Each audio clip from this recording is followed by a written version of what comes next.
പ്രിയമുള്ള സഹോദരന്മാരെ, അസ്സലാമു അലൈക്കും വറഹ്മത്തുള്ളാഹി.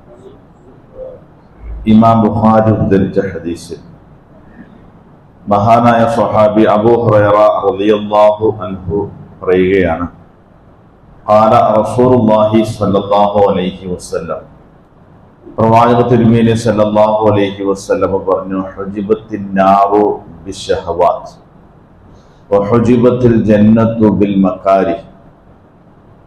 നരകത്തിന്റെ മറ ദേഹേച്ഛകളാണ്, സ്വർഗത്തിന്റെ മറ പ്രയാസകരമായ കാര്യങ്ങൾ കൊണ്ടാണ്. ഇതാണ് ഹദീസിന്റെ ആശയം. ഇതുപോലെ സമാനമായ മറ്റ് ഹദീസുകളും ഇമാം ബുഖാരി തന്നെ ഉദ്ധരിച്ചിട്ടുണ്ട്. എന്ന് പറഞ്ഞാൽ നരകത്തെക്കുറിച്ച് നബി സല്ലല്ലാഹു അലൈഹി വസല്ലം പറഞ്ഞപ്പോഴുള്ളൂ ദേഹേച്ഛകളാണ് എന്ന് പറഞ്ഞാൽ മനുഷ്യന്റെ ഇഷ്ടങ്ങളുടെ പിന്നാലെ, ആഗ്രഹങ്ങളുടെ പിന്നാലെ, ശരീരത്തിന്റെയും മനസ്സിന്റെയും താല്പര്യങ്ങൾക്ക് പിന്നാലെയാണ് ഒരു മനുഷ്യൻ പോകുന്നതെങ്കിൽ അവൻ അവസാനമായി ചെന്നെത്തുക നരകത്തിലായിരിക്കുമെന്നാണ്.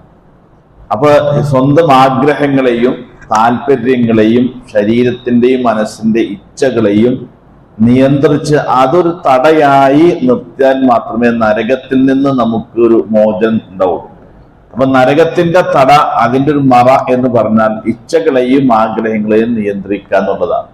പലപ്പോഴും നമ്മളൊക്കെ പരാജയപ്പെടുന്ന ഒരു മേഖല എന്ന് പറഞ്ഞാൽ, ഇപ്പൊ നമ്മുടെയൊക്കെ ആഗ്രഹങ്ങളാണ് നമ്മളെ നിയന്ത്രിക്കുന്നത്, നമ്മുടെ താല്പര്യങ്ങളാണ് നമ്മളെ നിയന്ത്രിക്കുന്നത്. അതിനെ നിയന്ത്രിക്കാൻ നമുക്ക് കഴിയാത്ത കാലത്തോളം നമുക്ക് ഒരിക്കലും രക്ഷപ്പെടാൻ കഴിയില്ല. അതുകൊണ്ട് അതിനെ കഴിഞ്ഞാടാൻ നമുക്ക് കഴിഞ്ഞാൽ നരകത്തിൽ നിന്ന് ഒരു തടയായി, ഒരു മറയായി നമുക്ക് രക്ഷ കിട്ടും. രണ്ടാമത് പറഞ്ഞു, സ്വർഗത്തിന്റെ മറ, തട എന്ന് പറഞ്ഞാൽ അത് പ്രയാസകരമായ കാര്യങ്ങളാണ്. എന്ന് പറഞ്ഞാൽ എളുപ്പത്തിൽ കാര്യങ്ങൾ നേടുക എന്നുള്ളതാണ് മനുഷ്യന്റെ ഒരു പ്രകൃതം. ഏതാണ് ഒരു എളുപ്പമാർഗം, എളുപ്പവിദ്യ? ആ എളുപ്പവിദ്യയിലൂടെ കാര്യങ്ങൾ നേടിയെടുക്കുക എന്നുള്ളത് മനുഷ്യന്റെ ഒരു ദൗർബല്യ, ഒരു പ്രകൃതവുമായി മാറി.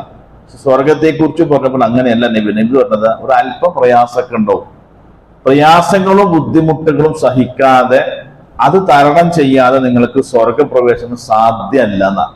അപ്പൊ നമുക്ക് പ്രത്യക്ഷത്തിൽ ഇത് പ്രയാസമാണല്ലോ, ചില ബുദ്ധിമുട്ടാണല്ലോ തോന്നുന്നുണ്ടെങ്കിലും അവ ചെയ്യുകയും അവ നേടിയെടുക്കുകയും വഴിയാണ് യഥാർത്ഥത്തിൽ സ്വർഗപ്രവേശനം സാധ്യമാവുക എന്നുള്ളതാണ്. അപ്പൊ മറ്റൊന്ന് പോകുന്നത് പോലെ പോകുകയാണെങ്കിൽ നമ്മൾ പോകുന്ന നരകത്തിലേക്കായിരിക്കും.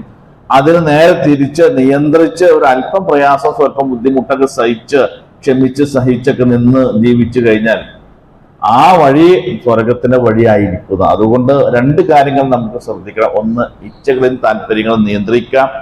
പ്രയാസകരമാണെന്ന് തോന്നുന്ന കാര്യങ്ങൾ കൂടി നമ്മുടെ ജീവിതത്തിലേക്ക് കൊണ്ടുവരാൻ, അത് പ്രവർത്തിക്കാൻ നമുക്ക് കഴിഞ്ഞാൽ സ്വർഗപ്രവേശനം സാധ്യമാകും. അള്ളാഹു അനുഗ്രഹിക്കുമാറാകട്ടെ.